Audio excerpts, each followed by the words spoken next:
No.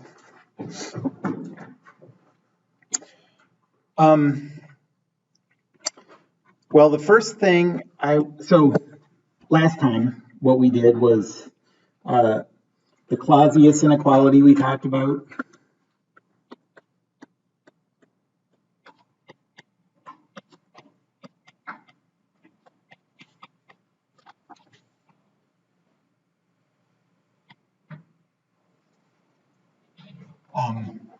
And that said, for any cycle, dq over t around the boundary is less than or equal to 0. This means it's a cycle. And this is for an actual process, not a reversible process.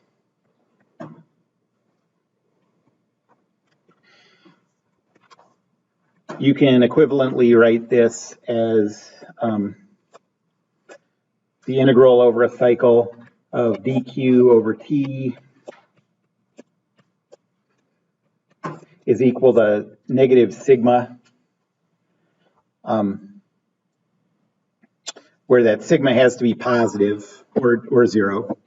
It's equal to 0 if it's reversible, internally reversible,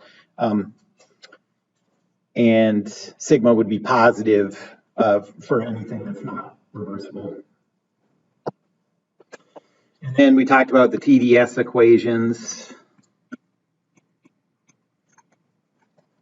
Let's say TdS is equal to du plus pdv. These are all intensive.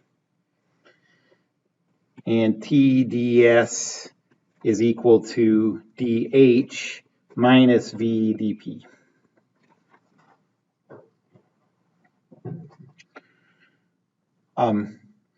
So I want to start out by talking about, there are two problems in a set of problems called the Clausius inequality that I'm going to assign today, but I want to show you, instead of talking really in like a lot of detail about the Clausius inequality, I'm just going to sort of show you what kind of things you have to do on these problems. And then we're going to apply the TdS equations to incompressible materials and ideal gases.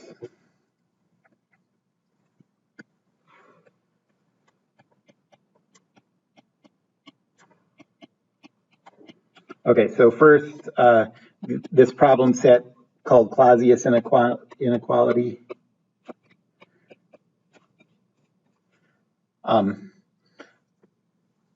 So the first one says a system operates a power cycle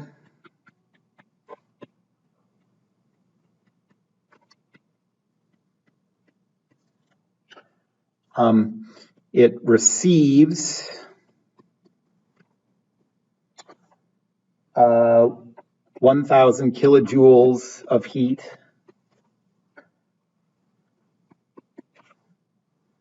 at a 500 Kelvin reservoir.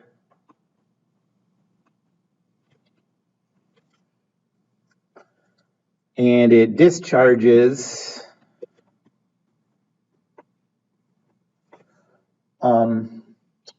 some heat, some amount of heat. We'll call it QC at a 300 Kelvin reservoir.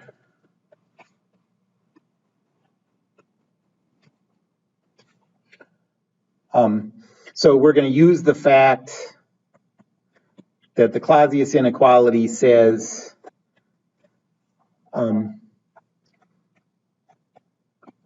that the integral of dq over t is equal to negative sigma.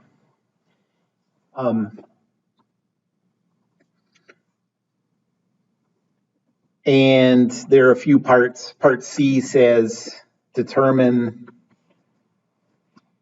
I mean, all the parts are just using different numbers, but it's all basically the same approach. So determine this sigma for the cycle if the thermal efficiency is 0.2.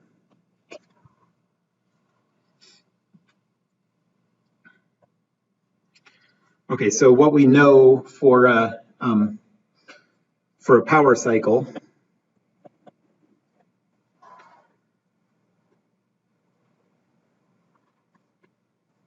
you have a high temperature reservoir and heat QH coming in there into the system. You have a low temperature reservoir, PL, and heat's being ejected from the system there. And then you have work being done.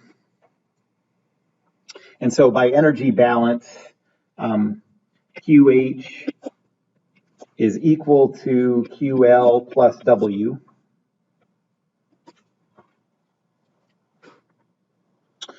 The efficiency, what you're trying to do with this is create as much work as possible with as little heat coming in at the boiler as possible. So this efficiency is W over QH.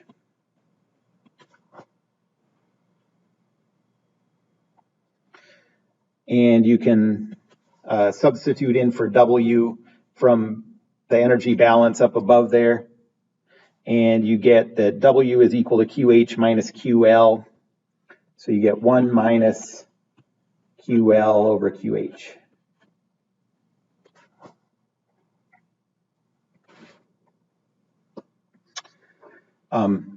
And for this part, it says that this efficiency is 0.2.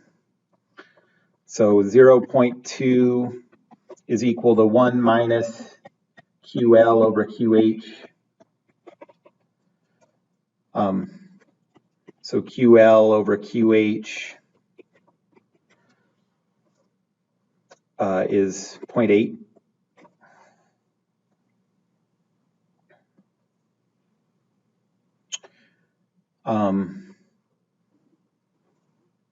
Where is, okay, so what do we have coming in? Our QH is 1,000 kilojoules. Our QC we don't know, but we can calculate that.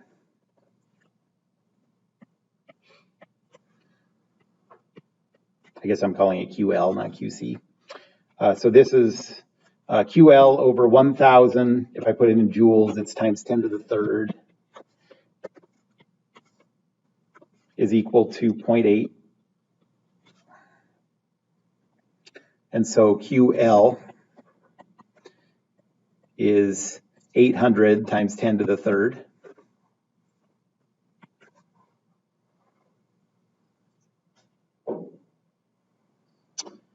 And now that we have the heat coming in and the heat going out, we can do that integral finally because that's what we needed. You know, we're just trying to figure out all the places that heat's being transferred. We already have the temperatures, so we can do all this. So positive heat is coming in at the boiler. That's 1,000 times 10 to the third divided by the temperature there of 500 Kelvin. Remember, those have to be absolute temperatures. And then heat is leaving the system at the cold reservoir. We just figured out that that's an amount of 800 times 10 to the third. And the temperature of the cold reservoir is 300. And so you get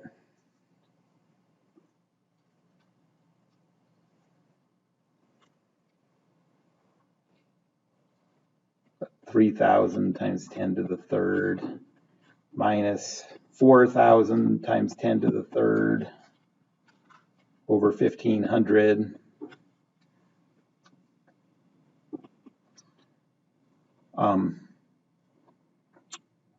And so you get 1,000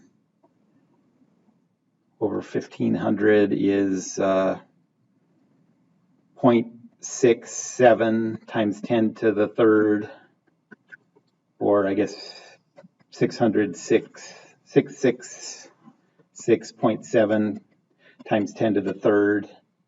And that's units of joules per Kelvin.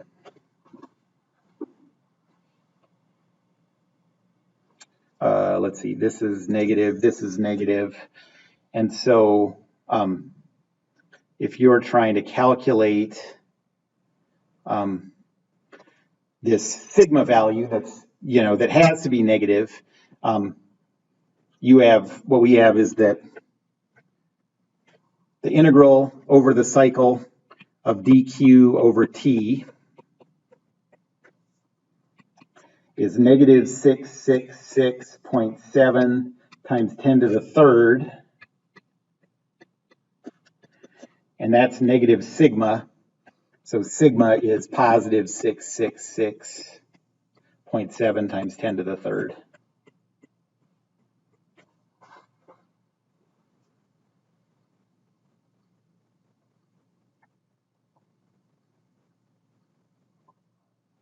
Any questions about that?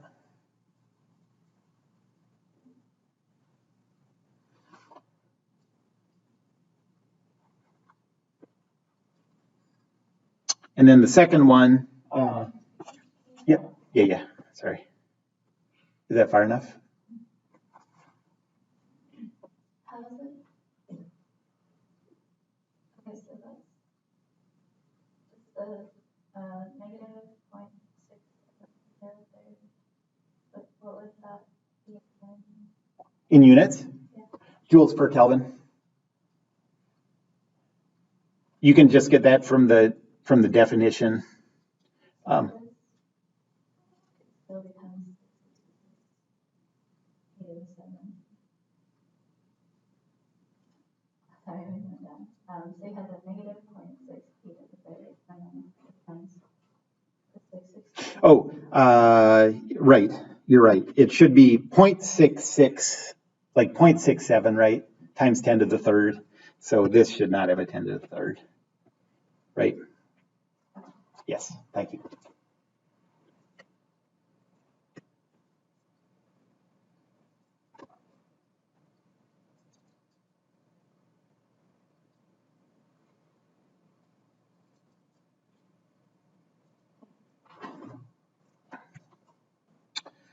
And then the second one, it's a power cycle again.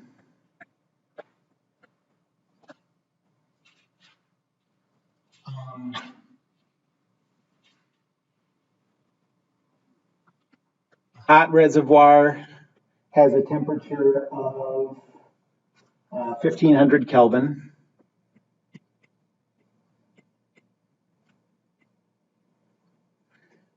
And 750 kilojoules is coming in.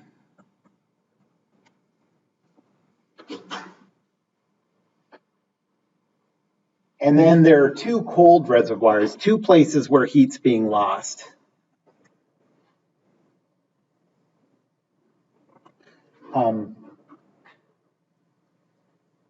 One is 500 Kelvin.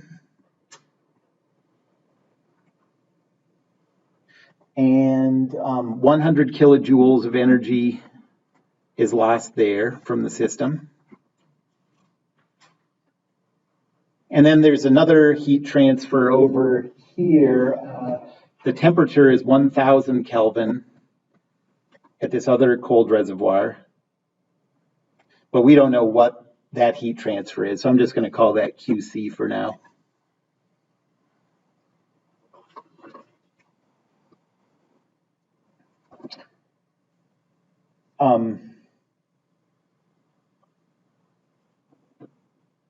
And this time it gives us, so I guess I'll do part A. So if sigma is 0.1 times 10 to the third joules per Kelvin,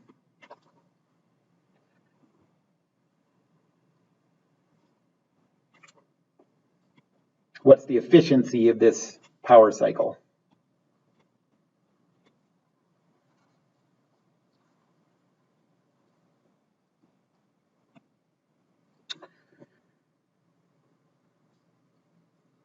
Okay, well, we can start out, I mean, we're sort of doing the reverse of the last problem we did.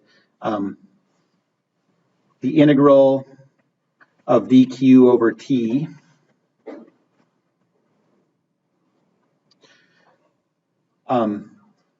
we have energy coming into the system of 750 times 10 to the third at a temperature of 1500 Kelvin. And then we have two places where heat is leaving the system. One is 100 times 10 to the third over 500. And the other one is QC over 1000.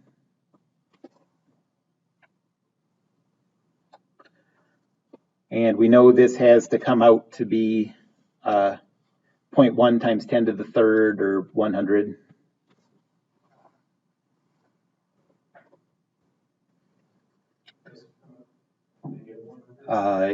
Yes, thank you. So 1500 times 10 to the third, I guess we have to go to 3000.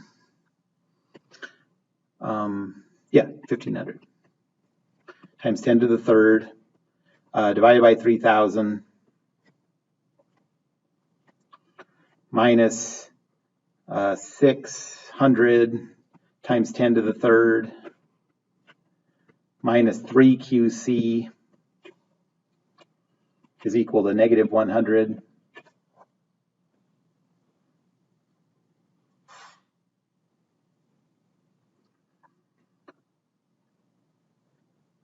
So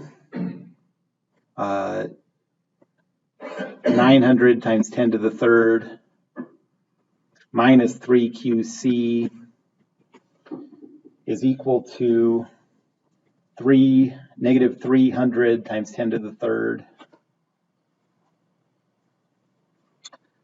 So 3 QC is equal to 1200 times 10 to the third. And so QC is equal to 400 times 10 to the third. And that's joules.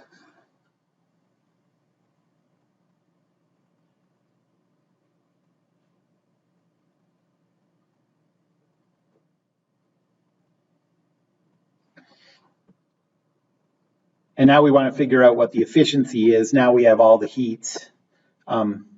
So we know that the efficiency is the work divided by QH. And we can substitute this in. I guess you can think of, well, let's just still think of it as 1 minus QC over QH.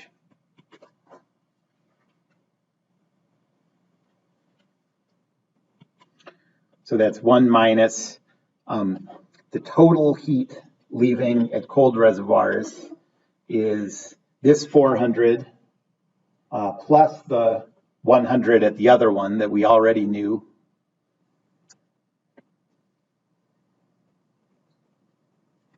So 500 times 10 to the third divided by the heat coming in at the boiler, which was 750.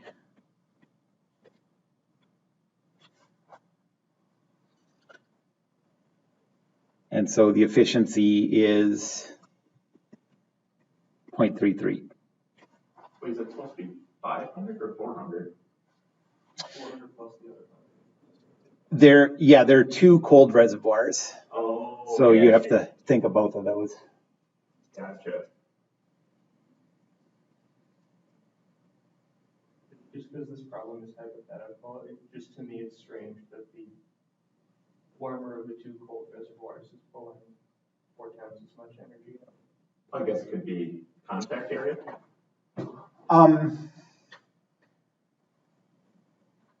Yeah, right. I mean, yeah, there are a lot of, I mean, it could be the surfaces that are in contact, you know.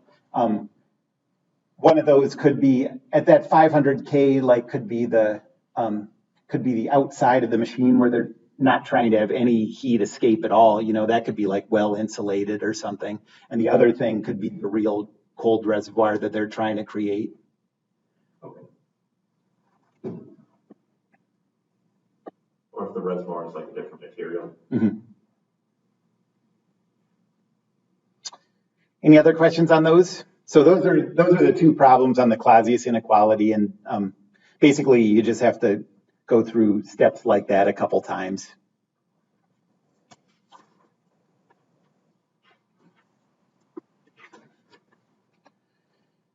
If you were instead of defining the max, which I think could you do that with these? Yeah, you could do it. Let's see what we have. I mean, the maximum efficiency, all you need is the temperatures. And so you could, so yeah, based on those temperatures,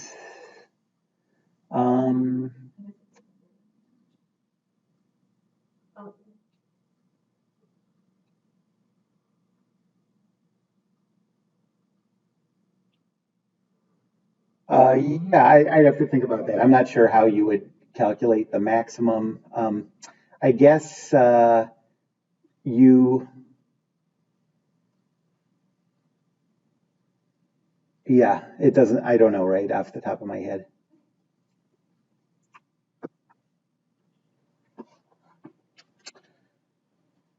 Okay, so now we're going to the TDS equations,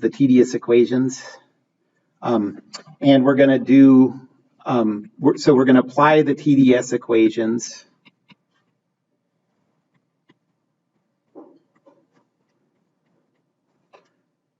to incompressible materials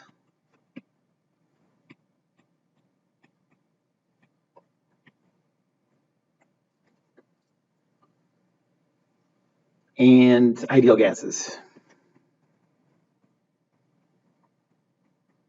And we're just going to come up with, you know, new simplified property relationships that we can use with those simplifications that will let us work without tables or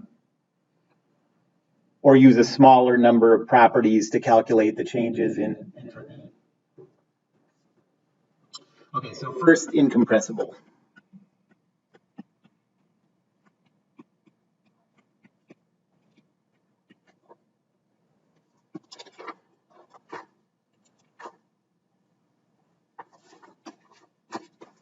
So for an incompressible material, remember what we have is that the specific volume is constant.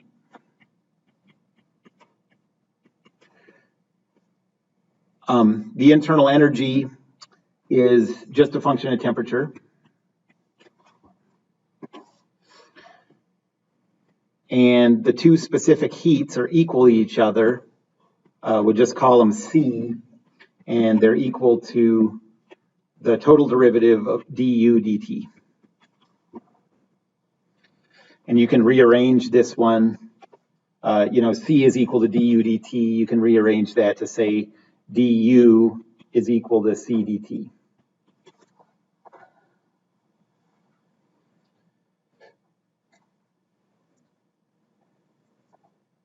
So if you start with the equation, TDS is equal to du plus PdV.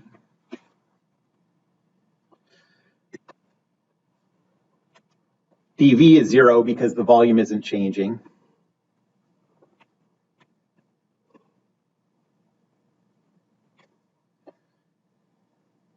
du you can replace with CdT.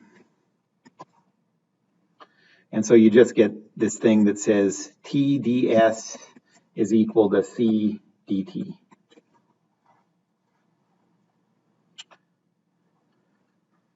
And then integrate both sides.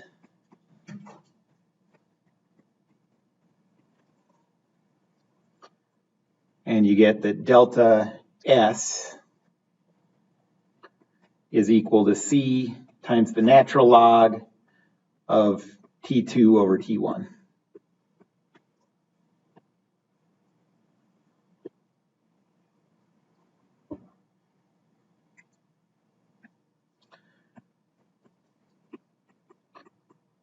So for incompressible,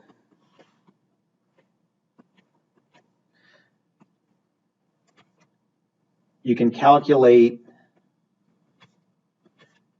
the change in the specific entropy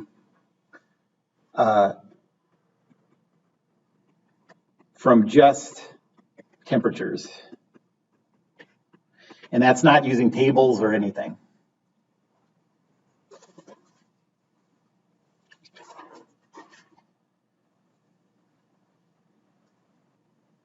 So let's do an example.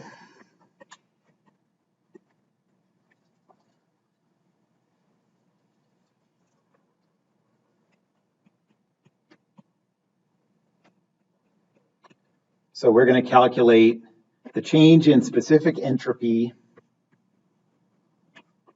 for liquid water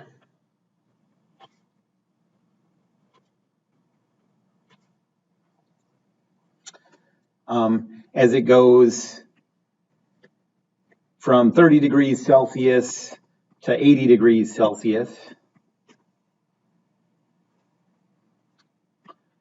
at a pressure of 10 bar. And then since we can also just look up this change of entropy in a table, let's do that and see how close this approximation is.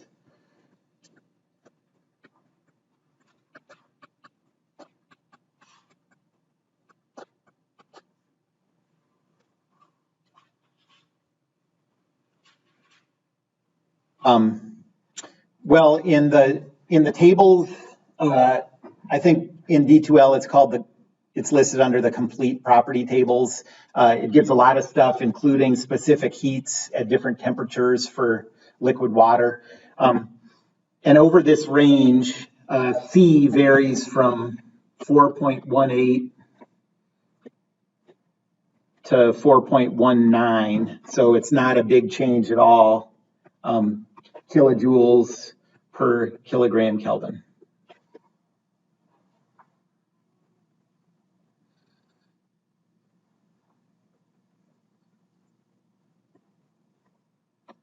So delta S is C times the natural log of T2 over T1. Remember, those temperatures have to be absolute temperatures.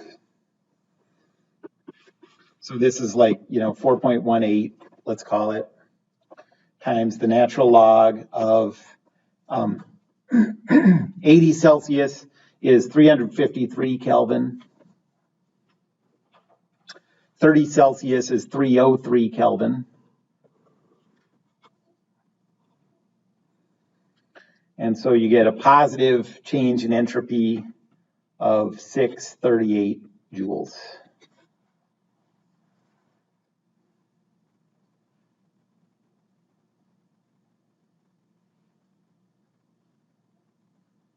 Without looking anything up in the table. And notice that, I said that the pressure is 10 bar, but pressure doesn't come into this at all because it's incompressible.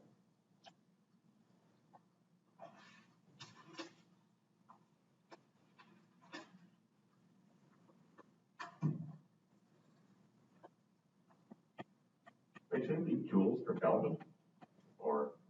Joules per Kelvin, you're right. Okay. Yep.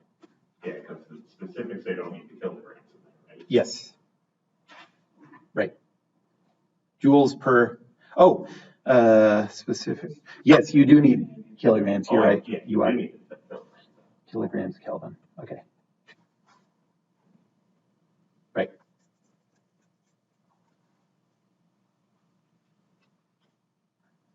Okay, so the table, we don't have values exactly at 30 Celsius. We have it at 20 and 40. So we have to interpolate for that one. So at a temperature of 20 degrees Celsius, we have a specific entropy of 0.2961 times 10 to the third.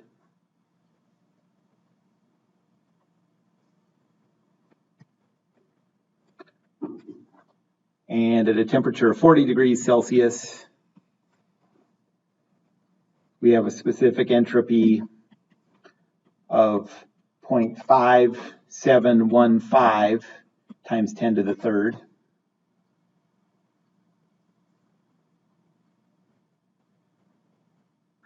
And so at 30, it's 0.2961 times 10 to the third plus the quantity 0.5715 times 10 to the third minus 0.2961 times 10 to the third.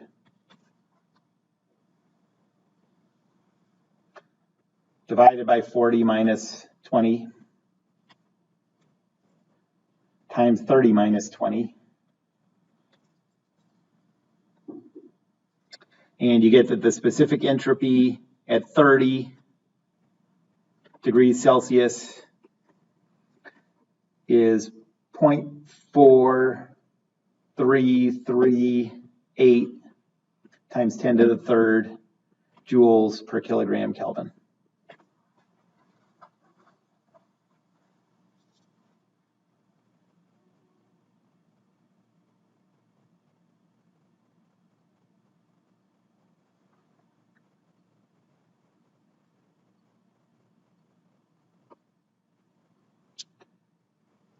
And then you can just directly look it up for 80.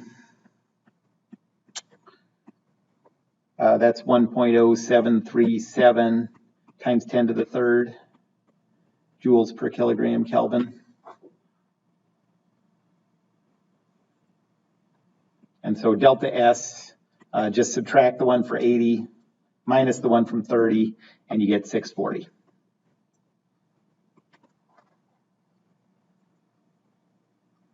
So it's not exact, but it's close, and actually it would have been almost exact if we would have happened to use 4.19 instead of 4.18, you know.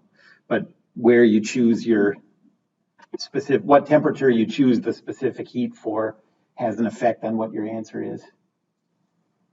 So that's pretty freaking close. Yeah. It's less than 1%. Yeah.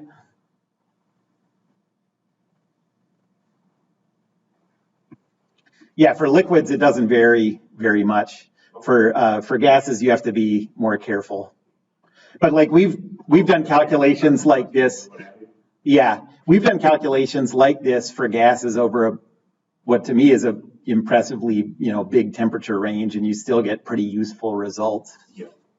And gases are compressible, so it affects the entropy level. Mm-hmm. But how do they even measure that change or entropy for like a liquid like water? Do you have any idea? I don't think they measure it. I think it's all just based on definitions and calculations. Oh, okay. Yeah, I don't think there's anything you can do to measure it. Yeah. All right, so now, so that's the deal with incompressible. All you need is the two temperatures, and you can come up with a pretty good approximation for the change in entropy. That's good news. So now ideal gases.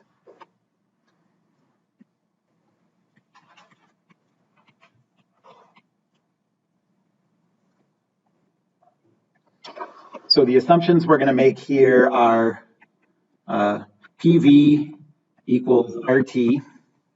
And this R, remember, is the, that's not the universal. That's what I would call R bar.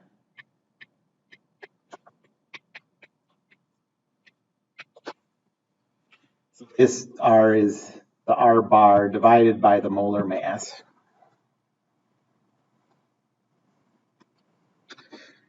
The specific internal energy is just a function of temperature still.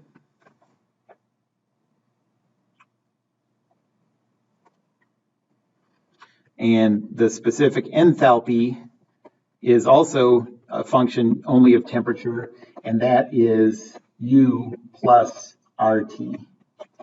That's just substituting in for PV from the ideal gas law.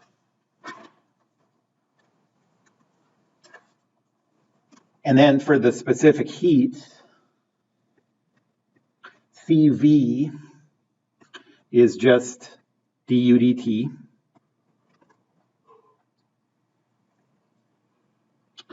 And just like we did with incompressible materials, we can rearrange that. So du, just setting it up for substitution into the TDS equations, du is CV dt.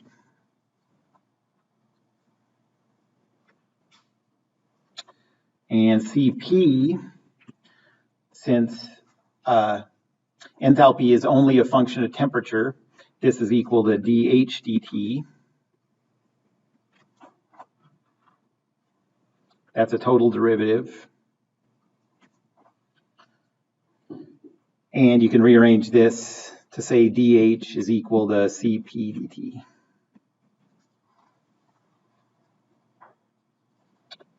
And now we're going to use the TDS equations to give us two useful equations for this one. That's because what we're going to get for an ideal gas is a dependence on temperature and either pressure or volume. So we're going to have the two equations, the one using pressures and the one using volumes. So we're going to use both equations.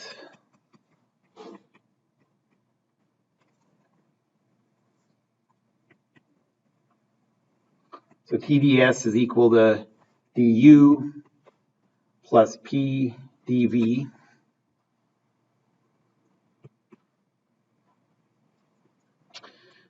Substitute in for du, so this is CV dt plus P dV. And now we're going to use the fact that the ideal gas law says P is equal to RT over V.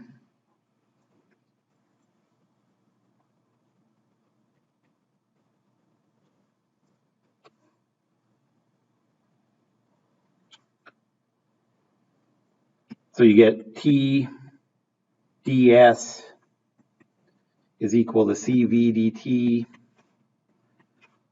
plus RT dV over V. And now divide everything by T. And you get that ds is equal to CV times dt over T plus R times dV over V.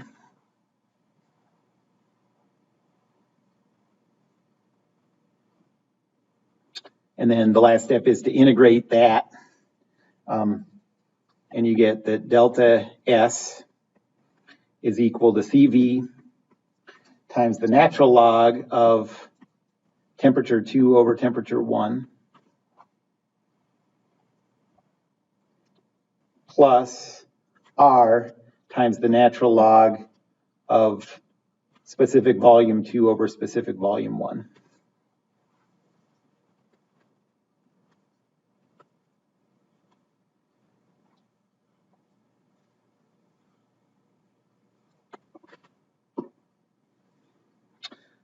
So here we have the change in entropy that's only a function of temperature and specific volume. We didn't use the table at all.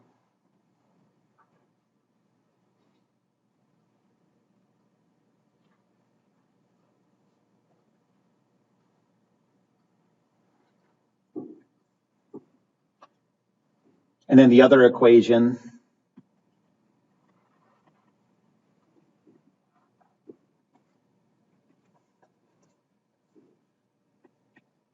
so start with TDS is equal to DH minus VDP.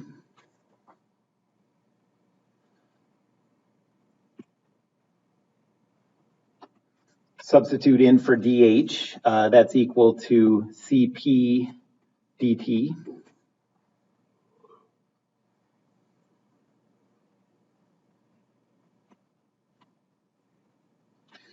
And then in place of V, we're going to substitute again from the ideal gas law that this is equal to RT over P.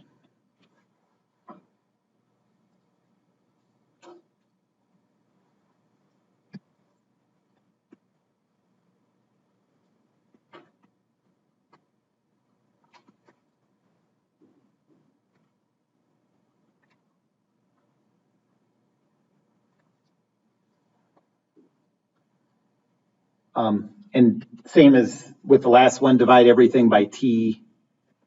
You get ds is equal to Cp times dt over T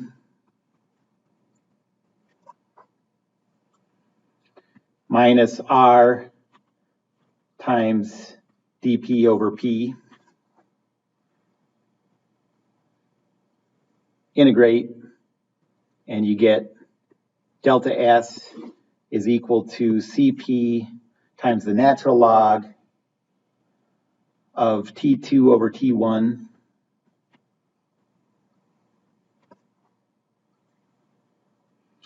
minus R times the natural log of P2 over P1.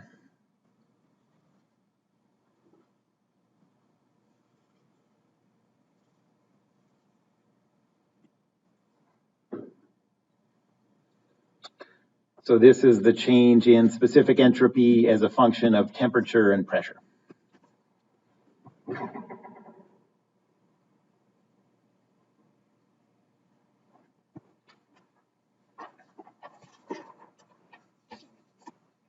back up to the first. This one?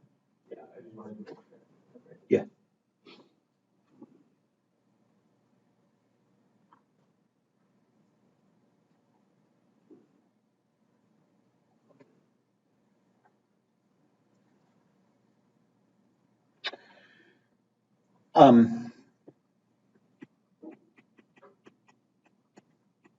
These two ideal gas equations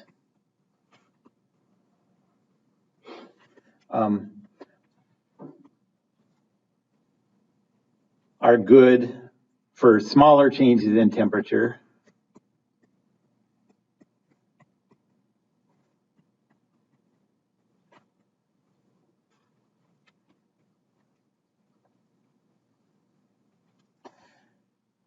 So what do you do if you have a really big change in temperature?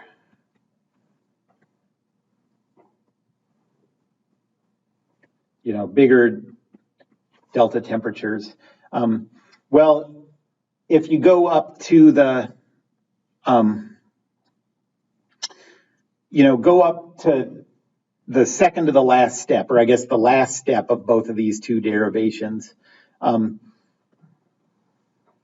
What we're doing when we go to the boxed equation is assuming that CV here and CP here are constant. So we're pulling them outside the integral. But if you don't do that, if you don't assume they're constant, you assume they change with temperature, then they stay inside the integral. And if you know them as a function of temperature, you could do that integral. Instead of knowing those as a function, in the ideal gas tables, they actually just give you that whole integral at different temperatures. And so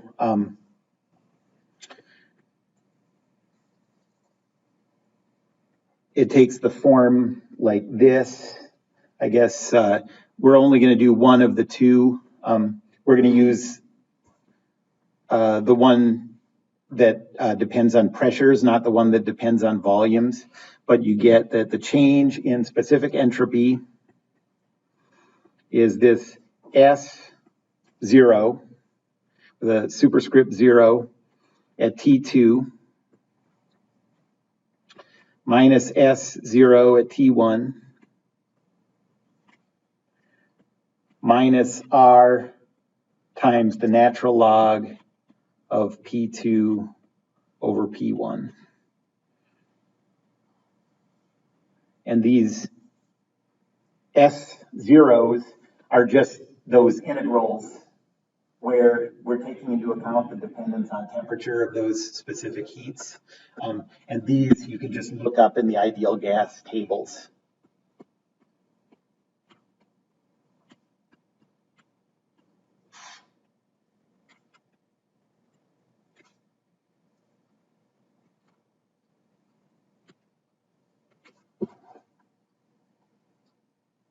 Wait, so specific heat does change as a function of temperature, but does it change as a function of pressure or volume or anything like that?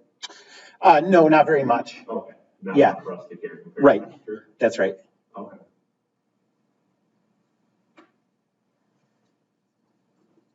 I mean, that's one of the, for an ideal gas, it doesn't at all. I mean, so like that's one of the definitions of an ideal gas is that those are just functions of temperature.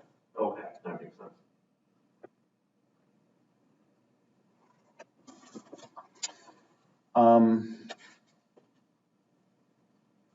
Okay, so let's do an example and we'll do it both ways, compare.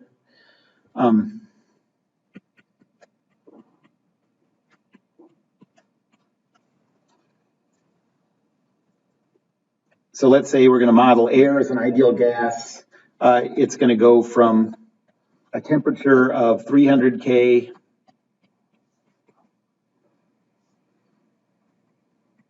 at a pressure of 1 bar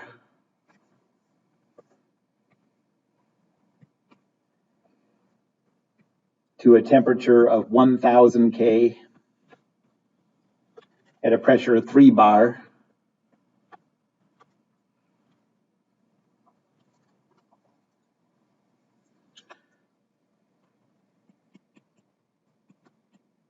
And we want to know the change in entropy. And we're going to do it both of those two ways, using the approximation without needing the table at all, and then using that S0 approximation, which is a lot more accurate. Okay, so first, we're going to use the equation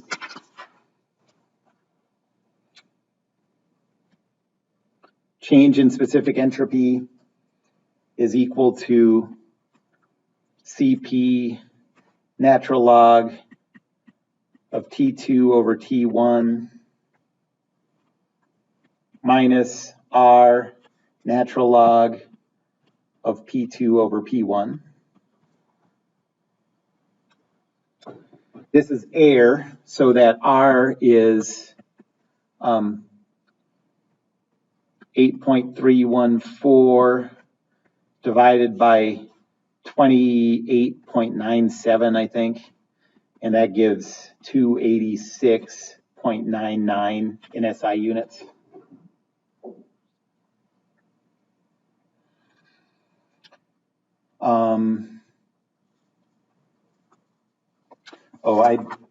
Let's see, I didn't look up that specific heat, so we have to look that up. So Cp we need to look up for air.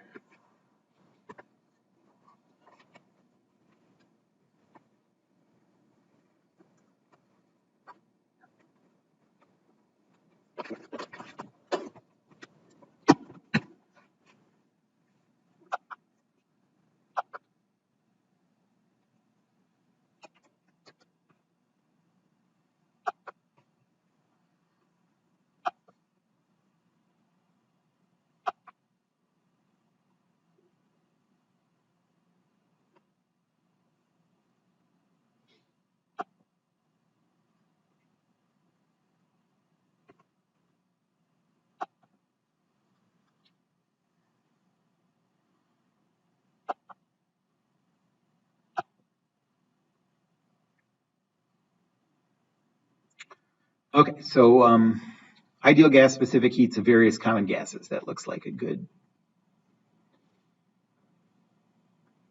Okay, so these are all at 300 K, so that's what we have. That's what we're going to use for air.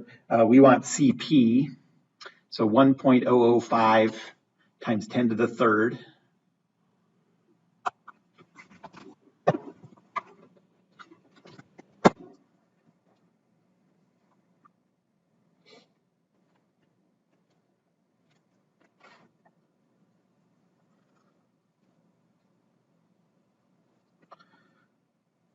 And so delta S is 1.005 times 10 to the third times the natural log of, these are already in Kelvin, so 1,000 divided by 300 minus 286.99 times the natural log of 3 divided by 1.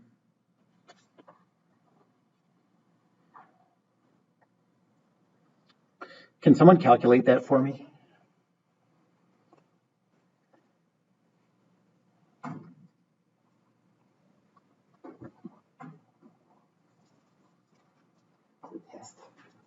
Oh, gotcha. Thank you. Yeah.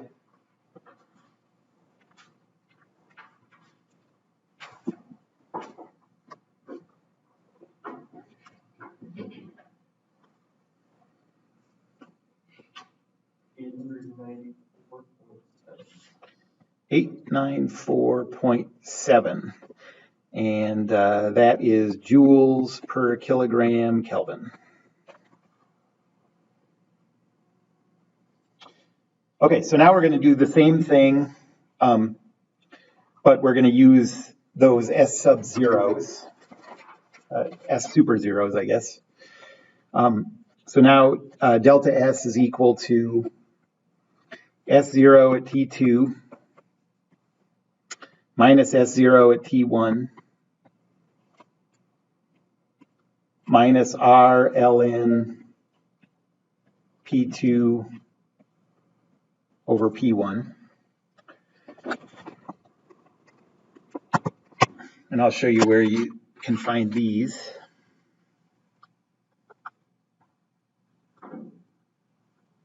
So if you go to the ideal gas tables for air,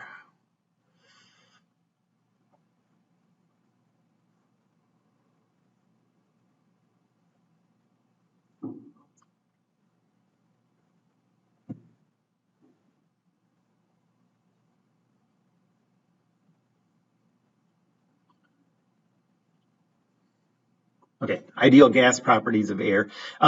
By temperature, you can just look all these things up. So there's S0 and all these different temperatures. We wanted it 1,000, and in this table it's already in Kelvin. We wanted it 1,300. So at 1,000,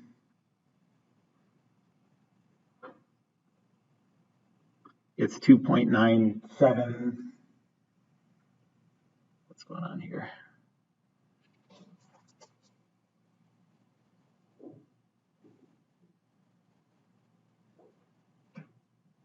Did I look that up right?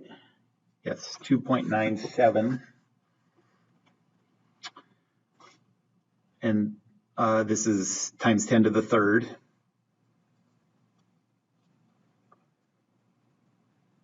And then at 300,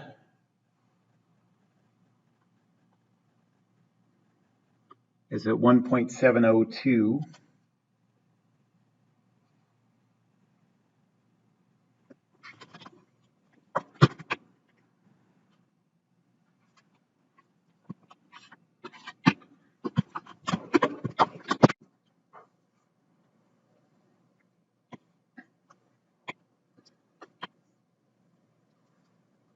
So delta S is, I think it was 2.97 times 10 to the third minus 1. What was that, 7 something? 702, thank you.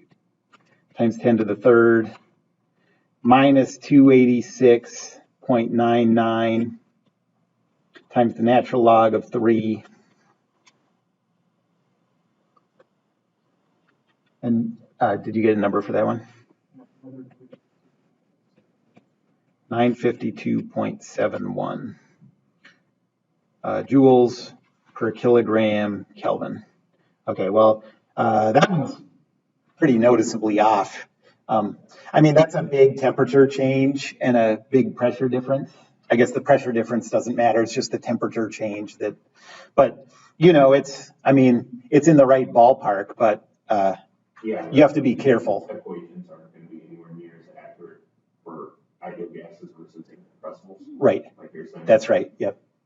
Wait, so I'm a little confused. What's the delta S? Mm-hmm. How we have the specific entropy, the degree symbol, temperature 2, and then temperature 1. But why do we still have the R, ln of P2 to P2? Because those are just the, if you go right above the box, no, the other one, right above the box, the only thing that those S zeros are taking into account is integrating that CP dt over T. Okay. Because it's just, what these are is just that integral with the CP inside the integral instead of pulling it out as a constant. Gotcha. Yeah, and that's just taking temperature into account. So the other, that additional term is for taking pressure into account. So it's just finding this by coming up with some function for CP as a function of temperature. Yeah, and then strictly function of temperature. Right. Oh. Yeah. And yeah. So the second one. Yes, the second one is more accurate. Yes. We went from 300 to 1,000. That's a lot. That's from, in Celsius, that's from, it's from room temperature to a very uncomfortably warm temperature. That you're past dead temperature, probably on fire temperature. It's not that bad. Yeah. Kids today. Yeah. I don't appreciate what it's like to be on fire.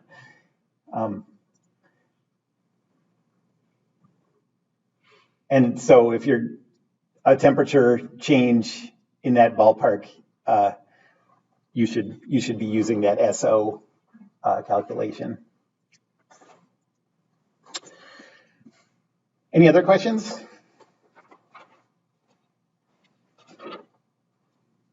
ahead, sorry. Yeah. So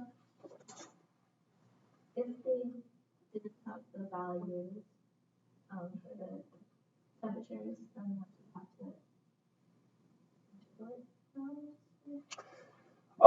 to Yes, that's right. You would just interpolate that just like a regular property. Yep, exactly. And you could also, another thing they have in those tables is they have CP and CV as like polynomial functions of temperature. So you could just come up with, get that polynomial function and then do the integration yourself. That would be a pain, Oh, okay. So they use their polynomial function and they integrate. I don't know if that's how they did it, but that would be a reasonable way to do it. Yeah, I know. Yeah, it's a full-on polynomial, multiple terms to it. That would. Yeah, I think they have it for, it's 4 or 5 terms that they use in their polynomial. But. I was going to say, I thought I remember seeing a polynomial in there for specific.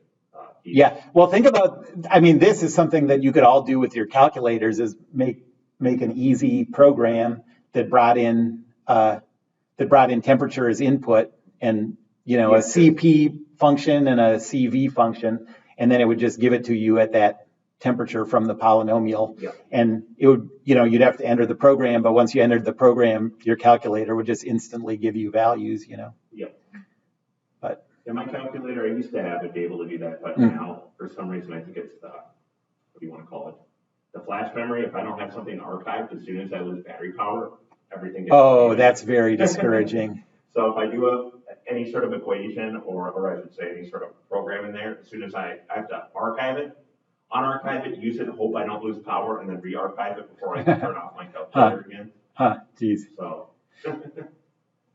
For none of you guys have taken D-form yet, but particularly in D-form and a little bit in dynamics, I always have people enter a bunch of programs because we do a lot of matrix calculations, and it's just so much easier to have some programs for, like in D-form, you're using a 6x6 matrix a lot. Like there's a lot, like you don't want to enter that every time. It's only based on 2 parameters. So you just want to be able to enter in your 2 parameters and it makes the matrix for you.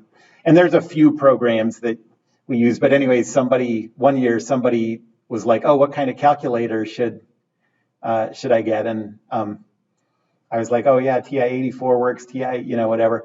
And he went to Pan America and bought one of those calculators, and it had all those programs on it, like it was someone from my class.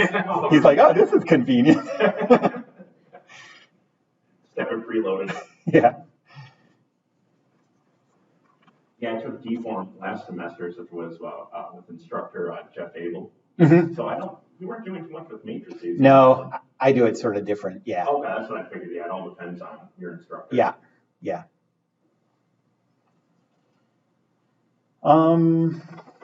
Okay, so the next thing we're going to get into is entropy balance.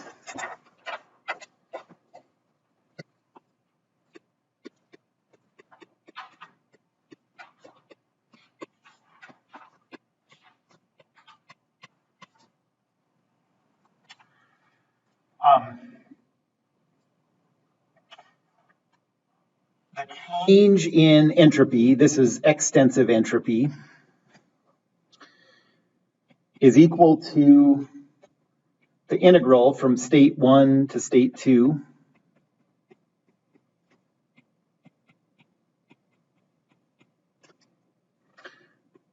of dq over temperature around the whole boundary plus some sigma.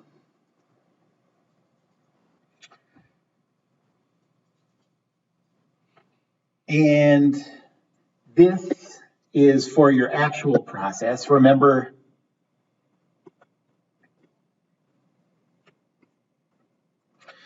that the definition of the change in entropy from state 1 to state 2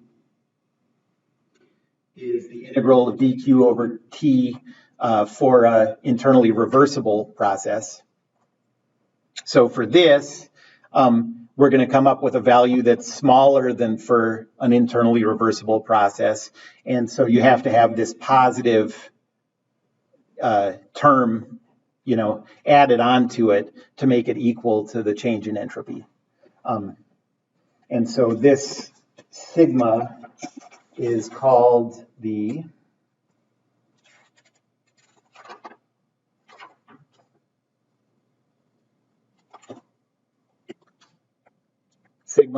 entropy produced.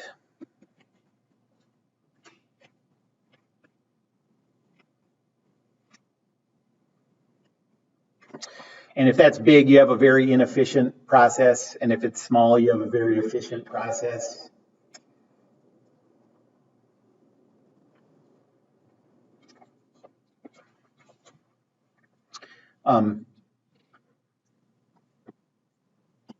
So you're going to do some problems where you go through the process and figure out the entropy production.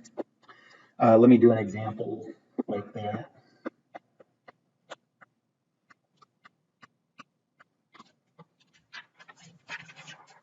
Let's say we have a gearbox.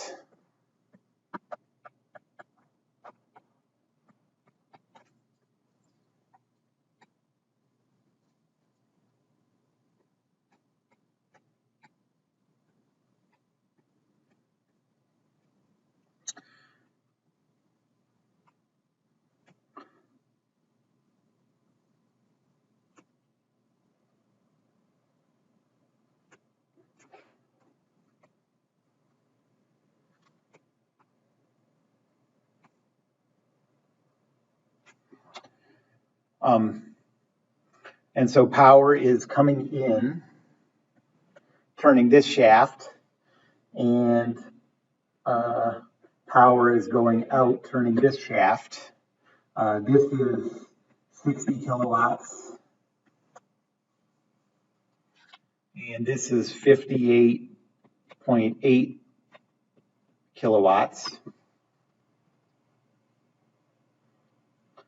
And this is in steady state.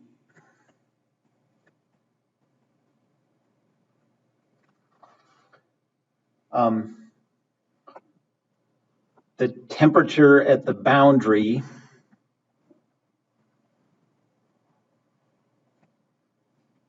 is 300 Kelvin. What's the entropy production?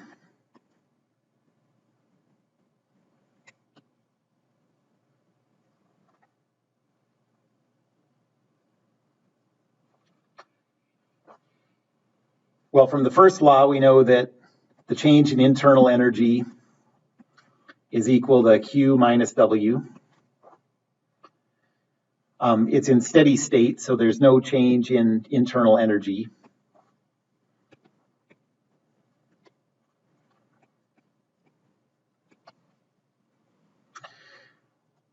The work that's being done on the system is negative, so we have a negative W of 60 kilowatts, or 60 times 10 to the third watts, and a positive work of 58.8 times 10 to the third.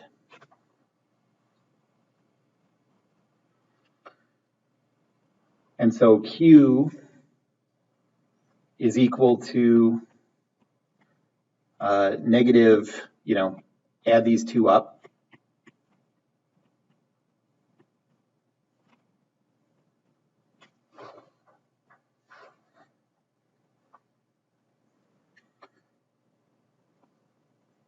And so Q is negative 1.2 times 10 to the third watts. It's negative because that means that energy is leaving the system through heat.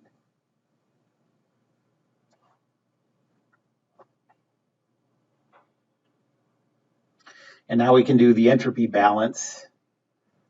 The change in extensive entropy is equal to the integral from state 1 to state 2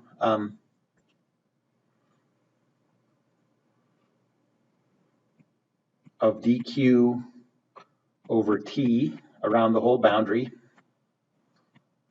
plus the entropy production. Since it's steady state, the properties, none of the properties inside the boundary are changing, so change in entropy is 0.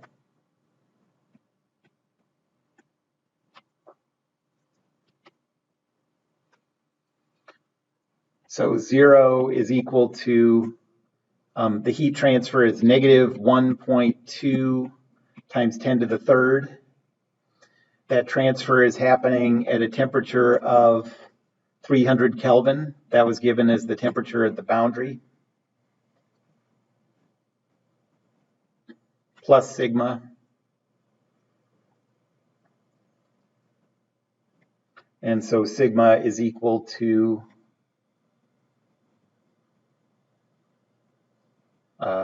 4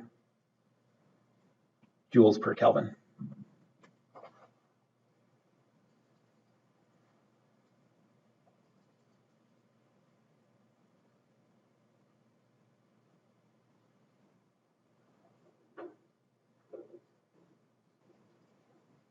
Yeah, it's pretty efficient then. I don't really have a practical. I think really all you could do is like compare it to other things that you've set up similarly. I don't think we can just look at it cold. I mean, that doesn't look like a lot of entropy production, but it's also not like a lot of. It's not a big amount of energy it's dealing with or anything. Yeah, and it's only losing it. Yeah. Just whatever fluids are in the Yeah, box. but I think the idea is that you design something or whatever, you do this calculation and you're just trying to minimize it. Yeah. By prototyping, being like, okay, we got a lot of, Yeah. That makes sense. Any other questions? And Laura, I was thinking about, remember that thing you asked earlier with the ideal, like the thing that had 2 cold reservoirs? Oh, yeah. I think maybe the thing is, like, there's no equation for an ideal power cycle with 2 cold reservoirs like that, because that's not an ideal system, I think an ideal system only has a single cold reservoir at a single temperature. I think that's probably why. Okay, that's all for today. Have a good weekend. Except people in statics. It's not weekend yet.